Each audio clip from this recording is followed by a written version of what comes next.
이찬, 실주. 이찬이라면 신라 중앙의 17관동 중 서열 2, 3위를 차지하는 최고위층을 말한다. 이는 신라가 모든 행정력을 동원해 산성의 공사를 진행했음을 의미한다.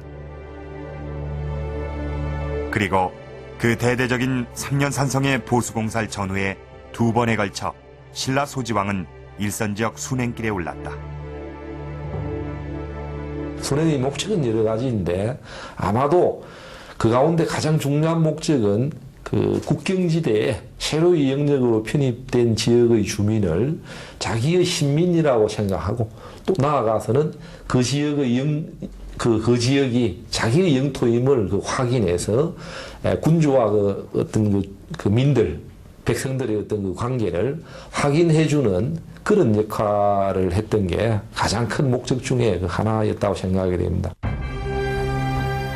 3년 산성을 완성하고 난 뒤 신라는 소백산맥 부근에 수십 개의 또 다른 산성을 쌓기 시작한다. 그것은 중앙과 지방을 잇는 행정체계가 완비되고 국가의 통치 질서가 정비됐다는 하나의 증거들이다.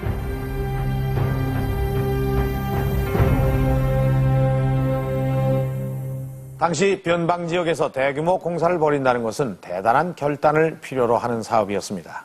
공사를 하려면 인력을 동원해야 하는데 공사에 불만을 품은 주민들이 반란을 일으키곤 했기 때문입니다. 그러나 5세기 후반 이 신라가 보은 지역에서 성공리에 3년에 달하는 이 공사를 마무리 지은 것을 보면 이 경주를 중심으로 한 신라의 통치력이 이 지역까지 충분히 미쳤다는 것을 의미하는 것입니다. 신라는 강력한 통치력을 지닌 이 왕을 중심으로 국가 체제를 정비해낸 것입니다. 결국 신라는 이 3년 산성을 통해서 2가지의 목표를 이뤄냅니다. 그 하나는 그 지리적 요충지에 이 산성을 세워 그것을 교두보로 삼아 한강으로 진출한 것이고, 또 한 가지는 이 성 건설 사업을 통해서 국력을 한데 모으고 국가 인력 동원 체제를 정비해낸 것입니다. 이 2가지의 사항은 삼국 통일의 위협을 달성하는 데 반드시 필요한 사항들이었습니다. 당시 고구려는 이 수나라와 당나라와의 전투로 예전처럼 신라와 백제에 신경 쓸 틈이 없었고, 백제는 성왕이 죽은 뒤에 다시 세력을 확장하기 위해서 고군분투하고 있었지만 이미 회복되기에는 늦은 상태였습니다. 200년을 앞서 통일을 준비한 신라의 행보는 이때부터 공격적으로 급진전하기 시작합니다. 3년 산성을 지은 지 200년 후 신라는 이제 한강 이북까지 그 영토를 확장하며 통일을 향한 마지막 전투를 준비하고 있었다.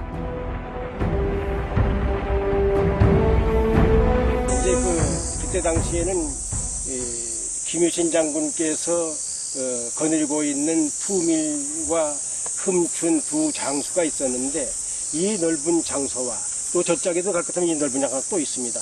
거기에서 5만의 정병을 충분히 무술을 연마하고 훈련을 시켰다고 그럽니다. 3년 산성의 진가는 이제 본격적으로 발휘되기 시작했다. 660년, 드디어 태종무열왕과 김유신 장군은 당나라와의 협상을 마무리 짓고 백제 사비성을 향해 진군 명령을 내렸다.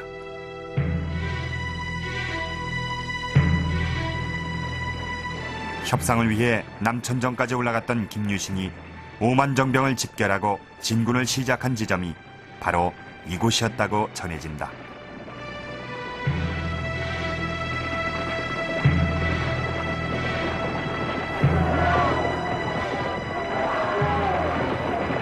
김유신의 신라군이 백제 계백장군이 이끄는 최후의 결사대와 만난 곳은 황산벌. 나라의 사활이 걸린 처절한 전투가 이어졌지만 백제는 신라의 기세를 꺾을 수 없었다. 7월 23일, 전투는 끝났고 사비성은 함락됐다.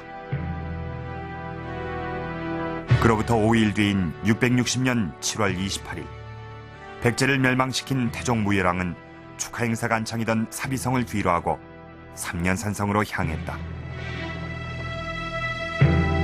그곳에서 성대한 국제 행사가 예정돼 있었기 때문이다.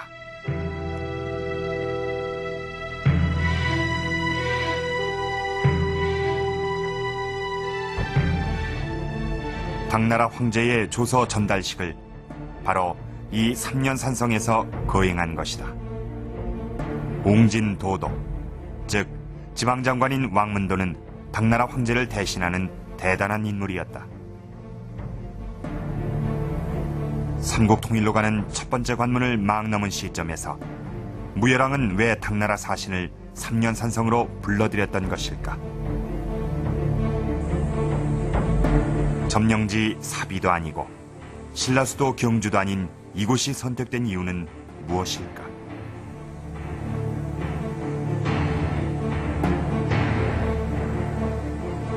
신라가 이미 200년 전 축조한 거대한 산성. 완벽하고 치밀하게 설계하고 신라가 당대 최고의 기술을 한데 모아 만들어낸 그 산성을 당나라에 보여주고 싶었던 것은 아닐까? 왜 삼년산성에서 했는가?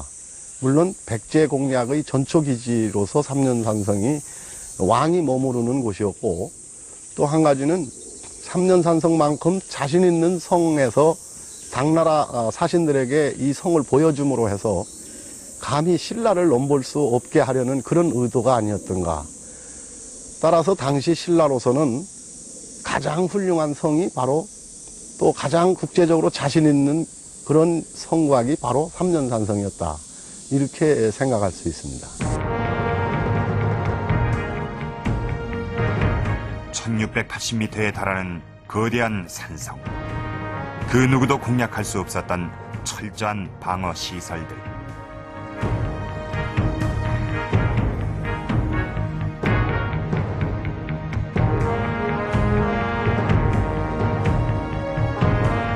성 한가운데엔 당나라 사신과 국제회담을 하기에 손색 없는 왕의 행궁이 자리 잡고 정예부대를 길러내는 각종 훈련 시설을 갖춘 천의 요새 삼년산성.